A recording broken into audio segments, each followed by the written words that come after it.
Last throw will be 95 on June the 12th.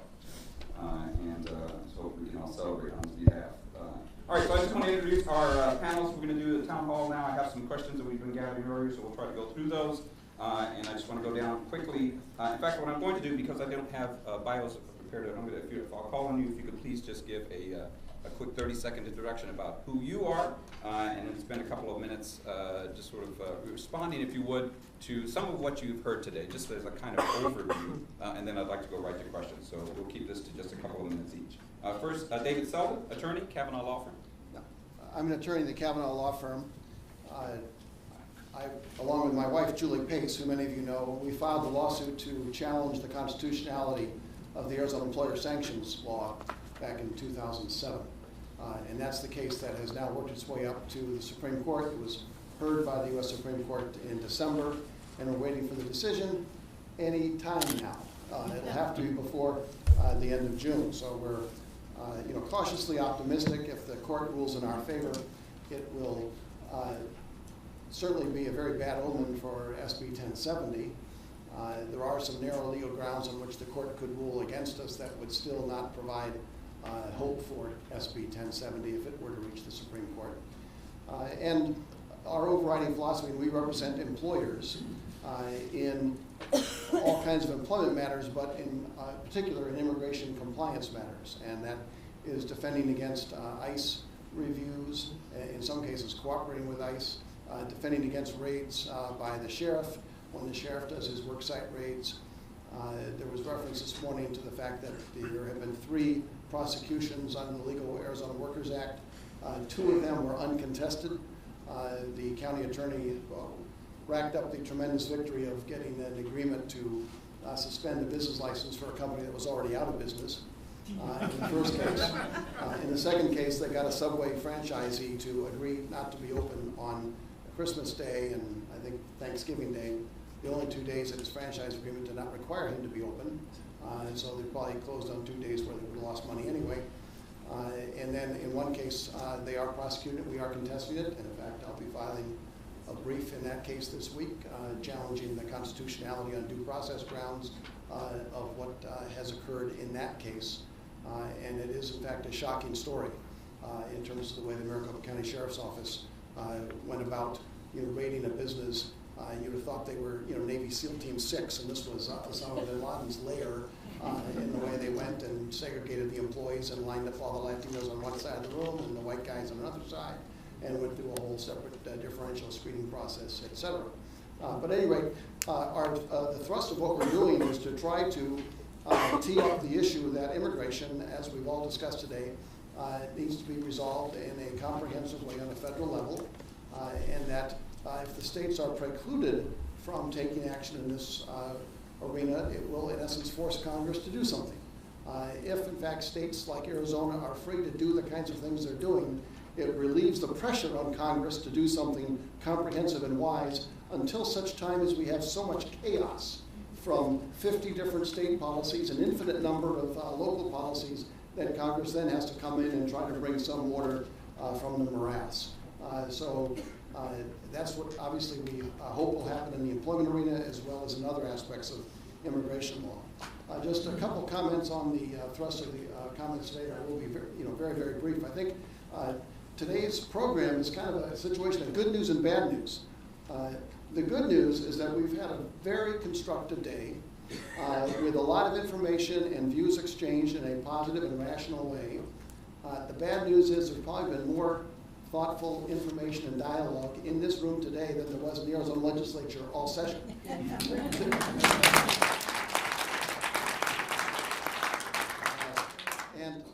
in fact, a little plug in that regard, the Arizona State University Law Journal is having a symposium issue that's going to be published very soon, an entire issue devoted to SB 1070. And they asked my wife and I to write an article, and instead of writing an article about what SB 1070 does, we wrote an article about what does SB 1070 say about the legislature and the legislative process, including tracing the origins of the original anti-discrimination provision that was written into SB 1070, and it was there when they passed the law, although they had to quietly try to fix it 1 week later when they rushed through some corrective legislation. But the original version of SB 1070, the anti-discrimination provision, copied the anti-discrimination provision of the Legal Arizona Workers Act, which copied the anti-discrimination provision authored and sponsored by Southern segregationists, which they offered in the 1964 Civil Rights Act to try to gut that bill. And that's a commentary on the deliberativeness of the Arizona legislature in 2007 and 2010, that they're using the same language that the white Southerners who had signed the segregation manifesto had offered to try to gut the civil rights law in 1964. So that's a sad commentary on where our legislature, has been and what the approach is on immigration laws at this point. And then one other thing I might mention, just as an aside, because doing the litigation and being involved in so many things on immigration at times can be so wearing on one's energy and psyche that my wife, although a lawyer who practices in this area extensively, tried her creative side, and she has a website called immigrationbutterfly.com. And she created a work of art that has been displayed in the Art Museum. And it is a piece of art of butterfly wings photographed by her. And the butterfly wings morph up to form an entire butterfly. And the caption on it is "Left wing, right wing, come together, solve immigration." And it has little donkey motifs on the left wings and little elephant motifs on the right wing.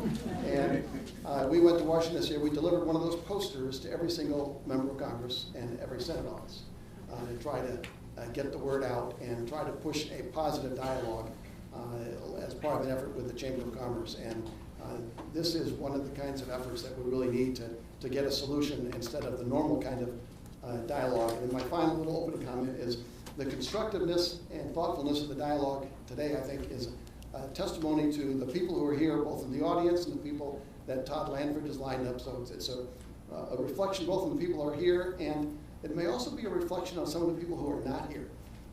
But it's been a great day, and delighted to participate in it. Thank you. Lucy Mason, former state representative, if you wouldn't mind. Well, I am Lucy Mason. I'm the former Lucy Mason.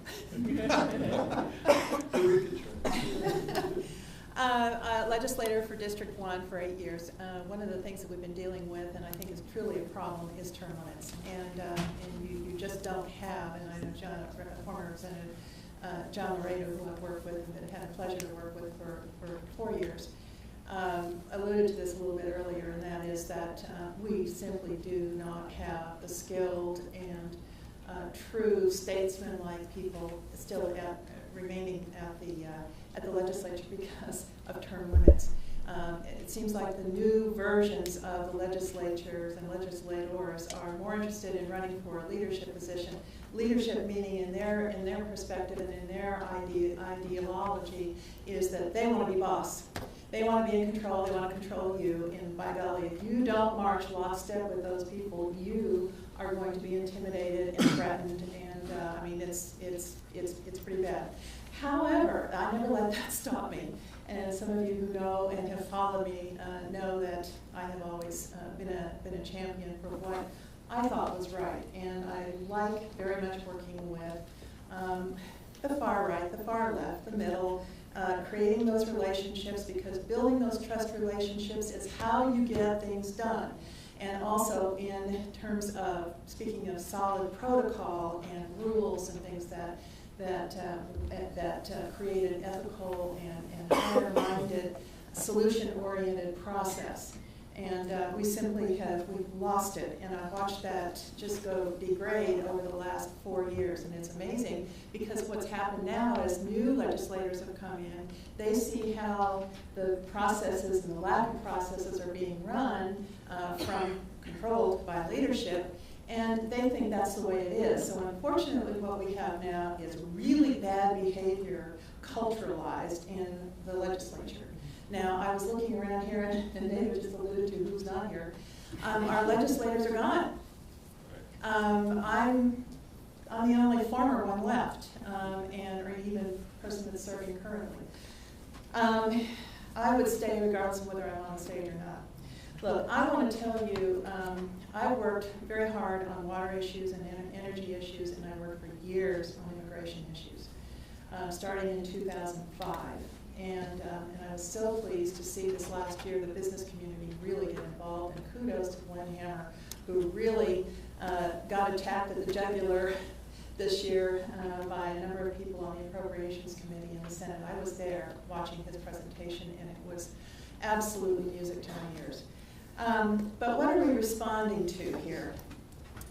Obviously, we've had an issue with immigration for a long time, but what are we really responding to? Is it the border, or is it labor force, or is it drug cartels and human trafficking? Yes, it's all of that. But what is it more than anything else? When you look at the root of this, what's the root? The root is fear, in my opinion. Now, I gotta show you my notes. I started out making nice big notes and writing nice big handwriting and everything, and as I've gone through the day, my handwriting's gotten smaller and smaller as I've tried to fit all my thoughts on the page and then reorganize, and I've got arrows going everywhere, and so I hope I can get through what my thoughts are. Look, we've got, from different perspectives, we've got what I think are 3 different perspectives of fear. We've got the immigrant fear, whether they're, we've got, under that subtitle, what we have is Hispanic.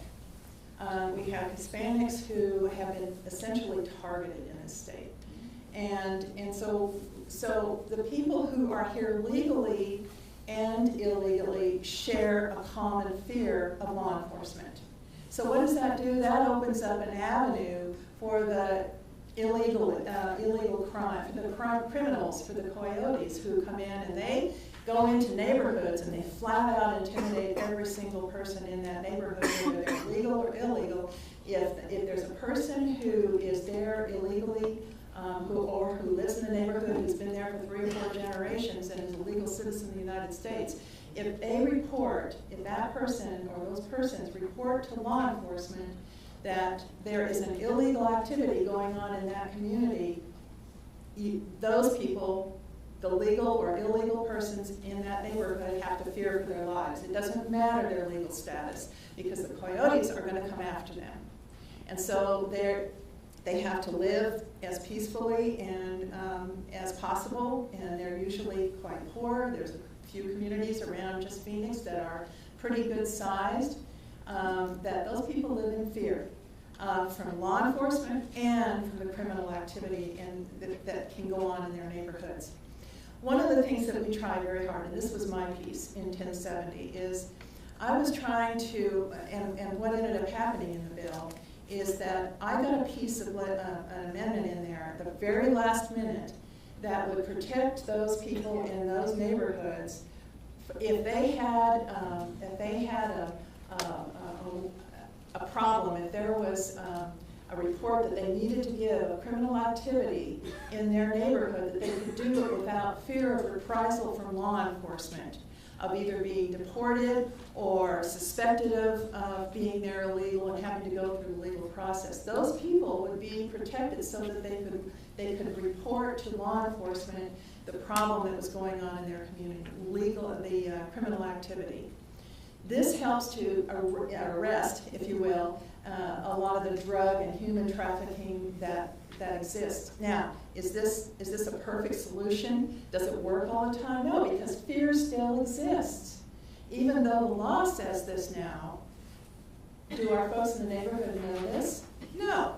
So this is where education comes into being extremely important, that we get into our Hispanic communities and we help them to know what protections there actually are right now. Does there need to be more? Yes. So there's that. Then we have political fear. We have almost the same dynamic going on in the legislature and in Congress. We have intimidation tactics, and it's brutal, it's vicious. Russell Pierce threatened me flat out on the floor of the House of Representatives in my first year there, when he came up and asked me the process. Many of you know that you have a bill and you go around and you ask your colleagues to sign on to it. And you have about 8 seconds to explain what it is. unless it's a complicated bill, and like I'd already heard that Mr. Pierce does immigration bills, and I wanted to make sure it was okay before I signed on to it. When he asked me to sign on to it, I said, well, that's fine, Russell, but let me read it first. He says, you people ought to be run out of office. And so I'm going, wait a minute, all I want to do is read the bill, make sure it's okay. I don't care, you people need to be run out of office. We need to do it. Anyway, so I got to hear the rant, and it's pretty impressive, I have to tell you. However, I didn't sign on to the bill.